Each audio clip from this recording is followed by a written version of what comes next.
guess I just didn't realize it got so warm yesterday. I had a wedding and was in a black suit as well, but it was nice, comfortable 72 degrees in here. So, was it hot outside? So for the past 3 weeks, we've been looking at various stories from the Old Testament book of Daniel. And in each story, we have learned more and more about this man who refused to simply go along with the culture of his time. He didn't back down from what he believed, and he even literally had his life threatened on several occasions as a result of standing firm for his faith. In week 1, we read about him as a teenager who was kidnapped and forced to move to a foreign country where they systematically tried to break him down so that he would stop worshiping and following the one true God and instead follow after the Babylonian so-called gods.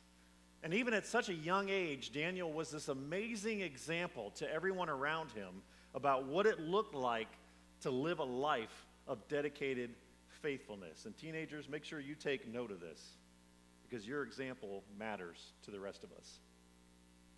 In week 2, the king had this troubling dream, and he called on all of his wise people to interpret the dream, but they were afraid to do so.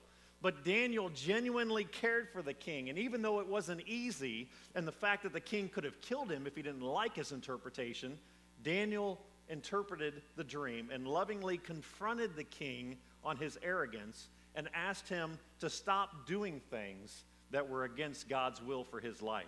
And Daniel obeyed God when God wanted to use him to speak into somebody else's life, even though it wasn't an easy thing to do.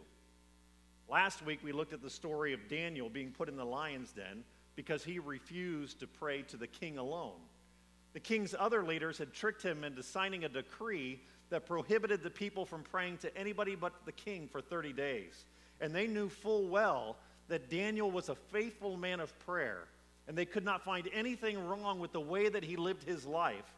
So they came up with this plan so that he would get in trouble for praying to his one true God. And as I kept reflecting on these 3 stories this week, I kept finding myself having this sense of awe about how Daniel lived out his life.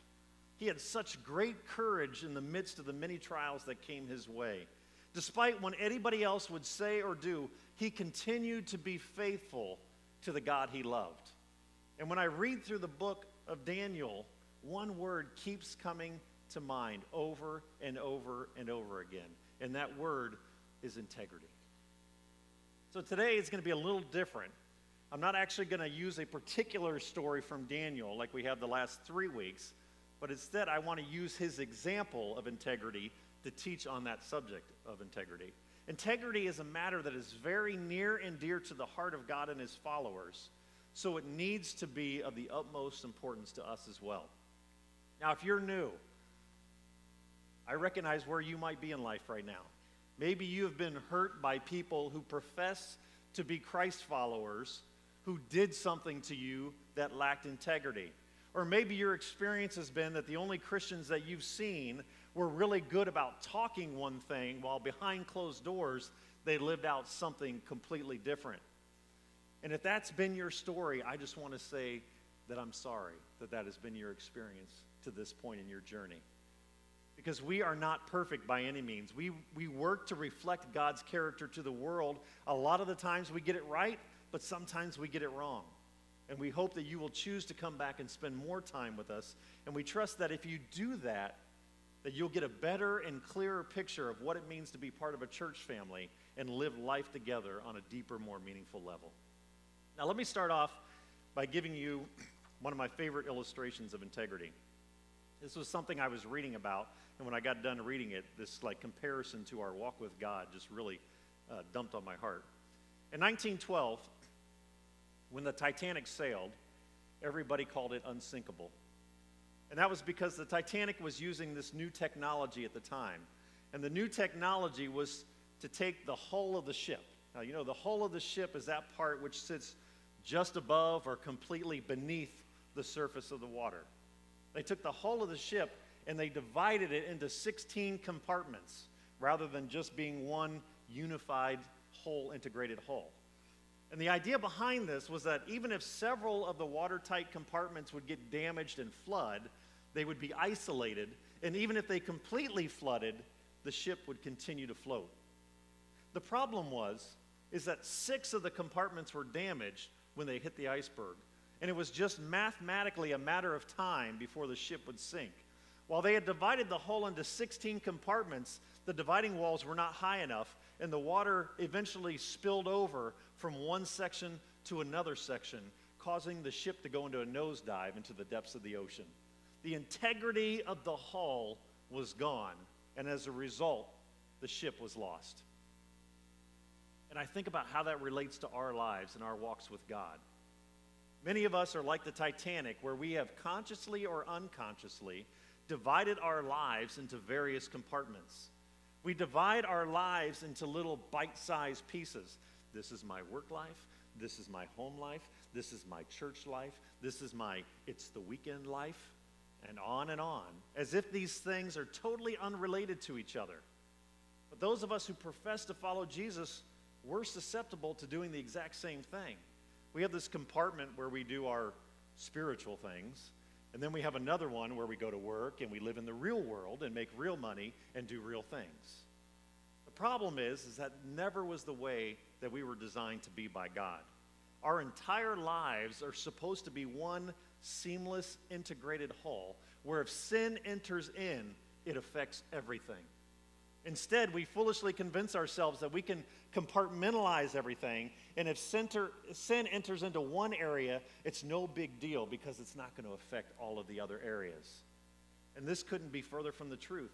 Every area affects every other area, and if you continue to live a compartmentalized life, you are just asking for disaster to strike. Let me give you the definition of integrity so that we're all thinking along the same lines. The definition of integrity is the quality or state of being complete or undivided or incorruptible. By definition, integrity says you can't compartmentalize your life. Integrity is all about being whole. It's where all of the areas of your life are working together in unison. And as I mentioned earlier, integrity is important to God, and it needs to be important to us as well. Let me share a few reasons why integrity is important. Integrity matters because it pleases God. And why does it please God? Because God is absolute integrity. The Bible tells us that God cannot lie. He is absolute truth. And because of that, for those of us who profess to follow him, God demands integrity in our actions, in our words, and in our thoughts. Our whole lifestyles are to be one of honesty and integrity. Proverbs 11:20 says this, "The Lord detests people with crooked hearts, but he delights in those with integrity." God hates deception, but he loves integrity. Why does he hate deception? Because that is the opposite of who he is. Deception devours and destroys and distorts our hearts. It keeps us from becoming all that God wants us to be. But when we live lives that are full of integrity, it pleases God. Imagine how pleased God must have been with Daniel, as Daniel proudly stood up for his God and trusted that God would get him through whatever challenges came his way. The second part of why integrity is important is because not only does it please God, but it affects others. Whether you live life with integrity or live life with a lack of integrity, it is going to affect those around you. A parent that lacks integrity in an area of their life is going to have a negative impact on their kid's life. An employee that lacks integrity is going to have a negative impact on other employees. A church that lacks integrity is going to have a negative impact on the community around them. The good news is that choosing integrity has a tremendous upside. Look at these verses with me. In Proverbs 27, it says, "The good people who live honest lives will be a blessing to their children." You want to bless your children? Live lives of integrity before them and before God. The Bible tells us that when we live lives of integrity, we draw other people towards God. In 1 Peter 2, it says, "People who do not believe are living all around you and might say that you are doing wrong. Live such good lives live with such integrity that they will see the good things you do and will give glory to God. Your living a life of integrity is a huge piece of the puzzle in drawing other people into that life-transforming relationship with Jesus Christ. Living with integrity helps other people find God. And it's sad, but it's true that there are two primary reasons why people reject Jesus. One is they've never met a Christian. Two is they have met a Christian. And I hate to think of how many people are missing out on this life-altering relationship with Jesus because a so-called Christian who did not live with integrity, who said, yes, I'm a follower of Jesus, but they have all these kinds of compartments in their lives that Jesus is not the manager and CEO of, and somebody watched them when they were in one of those compartments and said, if that's what a Christian is, forget it. No thanks. I don't want anything to do with it. Remember last week's story where the other jealous leaders are trying to plot against Daniel, but when they look at his life, they can't find a single area where he is not genuinely living out his faith? The only way they can get him in trouble is to essentially make his faith illegal. Wouldn't you love to live out your life like Daniel? A life that is so consistent in following after God that even those who don't like you still can't find a good reason to accuse you of anything. Daniel wasn't perfect. You and I aren't called to be perfect. But we can all certainly live out our faith walks with more consistency than we're doing currently, can't we? It takes a laser focus to do so, but it's a wow effect on the people around us when we do it right. Living lives of integrity pleases God. It affects others, and it also blesses us. The Bible promises all kinds of blessings for those who choose to live lives of integrity. Let me give you a couple examples. In Proverbs 11, it says, moral character makes for smooth traveling. An evil life is a hard life. Good character is the best insurance. It doesn't mean that we won't have ups and downs in life. As long as we live in this world, we're going to experience heartaches and we're going to experience difficulties. But God promises that the journey will be much better for those who take it with integrity as their primary goal. One of the great things about living a life of integrity is that you don't have to have a very long memory. How many of you have, you would say like your memory is not the best thing in the world. You forget things quickly. Okay. Yeah, I'm not. Rachel reminds me of stuff all the time. But see, look, I already lost my train of thought. There you go. I don't even know what page I'm on here. I'm looking around here, but yeah. But the nice thing is, if you live a life of integrity, you don't have to have a long memory. You don't have to remember what you said to whom, because if you're lying all the time and you talk one way with this group and you're talking another way with this group over here, at some point that's going to catch up with you. Because you're going to have to remember, now, wait a minute, what did I say to this group and what did I say to this group? But if we live lives of integrity and we just speak the truth and we're honest with people at all times, you don't have to worry about being caught as a poser at some point down the line. God says with integrity, you don't have to have a good memory because you know you've always told the truth anyway all the way along the line. Proverbs 10:9 says, people with integrity walk safely, but those who follow crooked paths will slip and fall. One of the greatest stresses in your life is incongruity. Now, what's incongruity? Incongruity is when you say what you say you value is not showing up in your lifestyle. When you say you believe a certain thing, but then you don't live by those things. When you don't have these two things in harmony, it creates enormous tension, stress, and fatigue in your life. It tears you down because in your heart and in your mind, what you know to be the right thing and what you actually do are not in harmony with one another. There's a disconnect. They're in separate compartments, and it causes stress.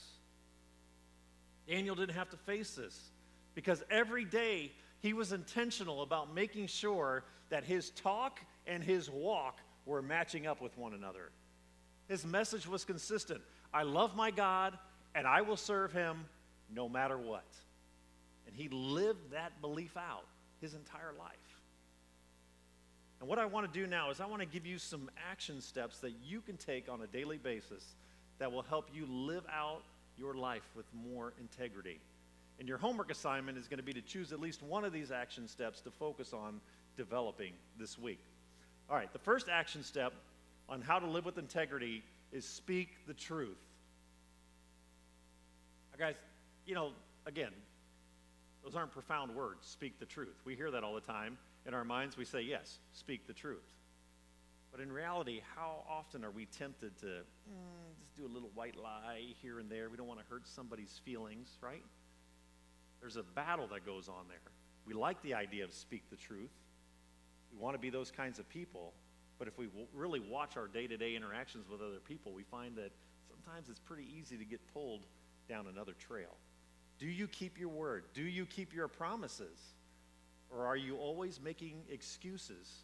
I couldn't do that because of such and such. The Bible says that God loves it when people keep their word. If you don't know how to keep your word, you're not going to have many great relationships. Integrity is the basis of all great relationships. Why? Because if you don't have integrity, then you don't have trust. Integrity and trust go together. You don't have one without the other. If I don't tell you the truth, you won't trust me. And if you don't trust me, we're not going to have much of a relationship, are we? If you're going to live with integrity, you always have to speak the truth. Even when it's inconvenient, even when you don't want to, even in a difficult situation, because that's what integrity demands. Now, it's a whole different ballgame of maybe how you go about doing that. You don't have to be a jerk when you're speaking the truth to people, okay? We've talked about that, didn't we, a couple weeks ago? We talked about the reason the king was responsive to Daniel was because he knew that Daniel genuinely loved him and cared about him and wanted the best for his life. And when we approach people and they understand that, they're much more open to hearing what we have to say. When Daniel interpreted the king's dream, he could have been tempted to just make up something nice. But instead, with integrity, even though it was a difficult situation, Daniel chose to speak the truth in love. Ephesians 4 says, "We will speak the truth in love, growing in every way more and more like Christ, who is the head of his body, the church." Speak the truth. The second action step you need to do to live a life of integrity is stand up for what is right. That's what this whole series is about, isn't it? To stand firm in our faith.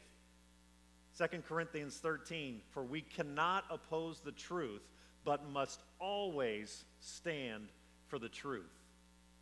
And standing is often more than just speaking up. It often involves action.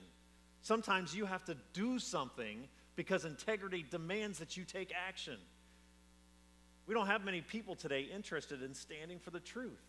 They're interested in standing for their rights, aren't they? We live in a nation that is obsessed with personal rights. But the reality is, if you have rights, you also have wrongs. And we have many people who are willing to speak up about their rights, but very few people who are willing to stand up and say, this is wrong. This is wrong in our society. Even Christians are embarrassed to do anything a lot of the times. They're afraid to speak up and say, if I say that this is wrong, then they're just going to say I'm narrow-minded, or they're going to say that I'm judgmental. So instead, we just hold our tongues and do and say nothing. If you're going to be a person of integrity, there will be times in your life where you have to stand up and speak out on truth and point out something that is flat out wrong. You don't have to say it in a mean-spirited way. You don't have to say it in hatred. You don't even have to say it necessarily in an angry way. The Bible says what? We speak the truth in love. But if you're going to be a person of integrity, there are going to be times in your life where you are talking to someone one-on-one or in a group, and you're going to have to say, this is wrong. When you know the truth and you don't talk about it, you don't stand for it, and that is being dishonest. Daniel could have easily looked around and saw that basically nobody else was standing up for the things of God and just kept his mouth shut and played it safe. But he understood that not standing up for the truth was being dishonest to himself, and it was being disobedient to God. So he took a stand. So integrity calls for us to speak the truth, and it calls for us to stand for what is right. It also means that we need to choose the right kind of friends. Simply put, you become like the people that you spend the most time with. Think about the people that you spend the most time with. Might be your family members, maybe your friends. Who are the people that you spend the most time with? Make sure that you have people of integrity throughout your life. Spending time with Jesus should be an ultimate goal so that we can become more and more like him. It's very easy for us to be pulled down by others. It often takes a lot less effort to pull somebody down than it does to lift them up. We have to be on our guard because in 1 Corinthians 15 it says, bad company corrupts good character. We've heard reference to Daniel having 3 friends that were with him when they were kidnapped. And in the final story of this series, we're going to see how they also stood firm with him in their faith. Daniel chose friends that he could count on to encourage him and support him when he needed it the most. So answer this question for me. Take a moment, again, think about those friends that you spend the most time with. Picture them in your head. Are these people that help draw you closer to God? Are the people that you spend the most time with people that draw you closer to God? And if they're not, then those are unhealthy relationships. You become like the people you spend the most time with. Now, doing outreach stuff, reaching people that are far from God, we're not talking the same things here. That's an important part of what we're doing. But I'm talking about your core support group in your faith journey. You need to have people around you regularly who draw you closer to God. And for some of you, that means you need to change the people who are in your closest circles. Another important decision that you make to live a life of integrity is to decide that you value integrity more than you value image. We spend far too much time making sure that we look good to others, trying to portray a certain image or a certain financial picture or a certain social status. But integrity demands that we stop wearing the mask and focus instead on what God is trying to do in us and what God is trying to do through us. It's where we decide that truth is more important than things. Proverbs 28 says, better to be a poor person who has integrity than to be rich and double-dealing. Think about Daniel's situation. Remember that the king had established these new leader positions called satraps? They were the keepers of the kingdom. And he put 3 people over these 120 satraps, and Daniel was one of them. He was a big deal. It would have been easy for him to milk the image side of things, wouldn't it? It would have been easy for him to focus on maintaining his image. But despite his high status in the government, Daniel was more focused on maintaining his integrity than he was focused on maintaining his image. What a great example for us today. The final intentional action that you can take to move forward with a life of integrity is to guard your heart and mind. In other words, filter what you allow into your mind. If you're going to be a person of integrity, you're going to have to monitor your media intake. There's a lot of things in the media today that do not represent integrity in any sense of the word. You can't just allow any idea, any thought, any sound, any movie, any book, any magazine into your mind. Your mind is not supposed to just be this open garbage container. You need to think about what you are putting into it. Proverbs 15:14 says, a wise person is hungry for knowledge while the fool feeds on trash. It's foolish to fill your mind with trash and then expect to be able to live a life of integrity. Inevitably, it's going to affect your behavior. Are you rationalizing things in your life by saying it's no big deal? Have you ever used that about something? Rationalizing is telling with your mind what your heart knows is wrong.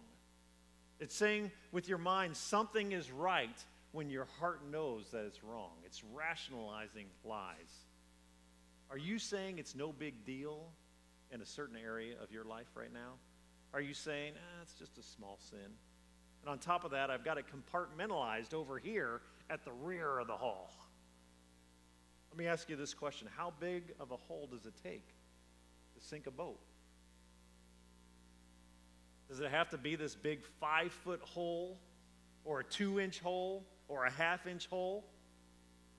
Guys, a hole in the boat is a hole in the boat. It's just a matter of time. We're not talking about if the boat is going to sink or go down. We're talking about when. Just a small sin, just a small indulgence is going to sink your ship eventually. And here's the bottom line. If you want to become a person of integrity, you have to care about the small things in your life. You have to care about the things in your private life that nobody else even sees or knows. You have to care about the details that are really important. You have to care about things that seem inconsequential to others if you're going to have integrity. Integrity is who you are and what you do when nobody's looking. Integrity is what you are in the dark. That's character. That's integrity. So you must always be on guard against those things that negatively affect your heart and your mind towards God. Now, looking at this week, let's go ahead and pull up the review slide here. These are some ideas on how do we more faithfully live out our lives with integrity. And my guess is, you're like me, I could go through all 5 of those and find some areas where I could improve. I'm assuming you're probably there as well. But let's pick one of them for this week, for you to think about, for you to pray about, and for you to focus on. If you got paper with you, if you pick one out, I want you to write down the one that you're thinking about. If you get home, before you forget about it, write it down and put it somewhere so it's a reminder to you of this is what I want to focus on this week. This is where I want to grow in my walk of integrity before God. Speaking the truth. You find that it's just too easy to do the little white lies because it doesn't feel like anybody's getting hurt. Like, hey, this isn't hurting anybody. But are you speaking the truth all the time in a loving way? Standing up for what is right. Are there things that you see on a regular basis, maybe in the workplace, maybe in your family, that you're like, this is not right, but you're too afraid to stand up for it? You're too afraid of what might happen, or that you might be rejected if you stand up for it.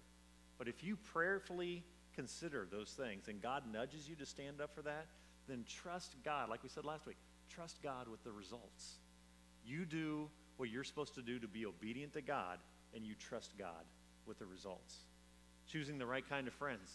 Some of you need to change out your circle of closest friends because they're pulling you down more than you're lifting them up.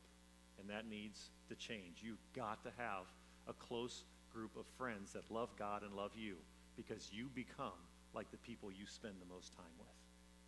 Value integrity more than image.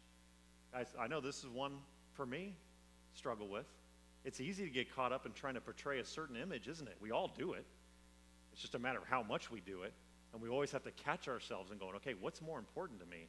How I look in front of my church family? How I come across in front of them of having it together? Or is my integrity and walk with God more important? And that's a constant battle for all of us on a day-to-day basis. Guard your heart and mind. How well are you doing at that? What are you allowing into your heart? What are you allowing into your mind? What are you listening to? Who are you listening to? What are you reading? What are you watching? All those things. What are those messages that are being sent?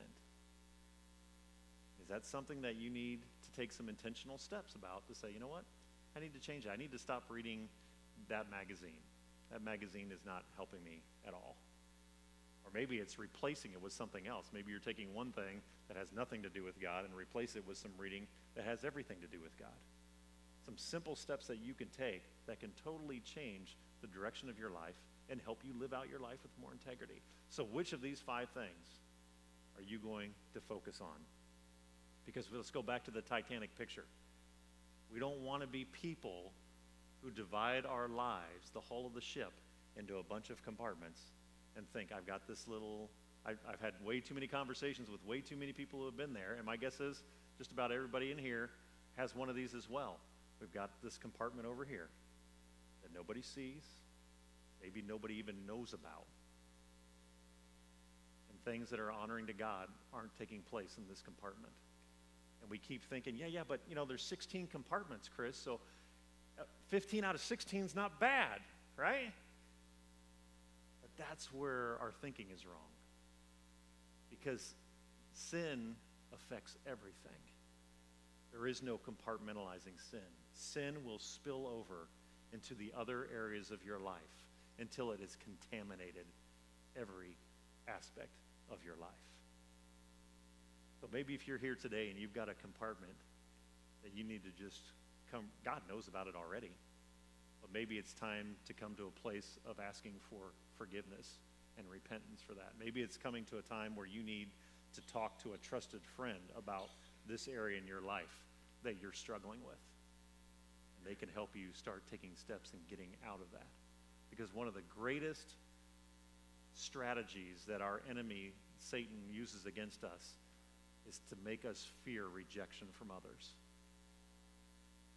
And we get this false sense in our minds that if I come to Chris, or if I come to one of our elders, or if I come to this person or this person, and I tell them that I'm struggling with this, they're going to look down on me. They're not going to want anything to do with me. And that's just a lie. I've had so much junk in my own life. God, there's nothing you could come to me with and say, hey, this is my struggle area that is going to change how I view you. There's nothing that you're going to say to any of our leadership team that is going to change the fact that you are loved in a crazy way by a gracious, loving God. Nothing that you could say that changes that. Some of you, I think, today need to hear that and be reminded of that afresh. That there is nothing that you have done, that you are doing, or that you will do that is too far gone from the loving reach of our God. He's a big, big God, and he's crazy about you. But he wants you to live a life of integrity. And you can't live that life of integrity when you're holding on, when you're harboring this compartment in your life. That's not honoring to him. And when you get to the point where you're not as worried about image as you are worried about integrity, see, when integrity becomes the number one drive, then all of a sudden we go, you know what? I'm not worried about what other people are going to think about this, because my more important goal is what God thinks about that. And if God is the driving force, he truly is, then you're going to go to anybody and everybody that you know and trust to help you break free from that, or to stop doing this bad habit, or whatever that might be. You're going to go find people who love you and love God and say, this is it, man. I want to live a life of integrity before God, but I keep struggling over and over and over again in this area of my life. I need help. I need accountability. I need encouragement. That's what's going to happen when you decide that integrity is more important than image. And that's what God wants from us. That's a scary step to take, though, isn't it? Because we live in a culture that is saturating us with this idea that image is everything, that we've got to put out that right image. And we have a God who says, no, just be real. Be real. With other people, be real with me. And that's what he's given you the opportunity to do today. Let's pray.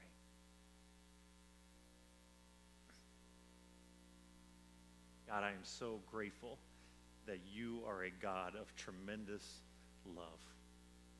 That you are a God who loved us so much that you did not allow us to just dwell in our sinfulness. That you sent your son, Jesus Christ, to live a perfect life, to die on the cross on our behalf, so that we could have the hope of eternity with you.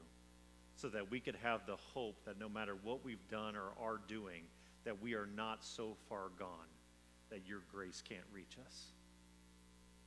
God, I know we have people here today who are struggling, especially with this idea of image versus integrity. And it's not because we don't want to live lives of integrity.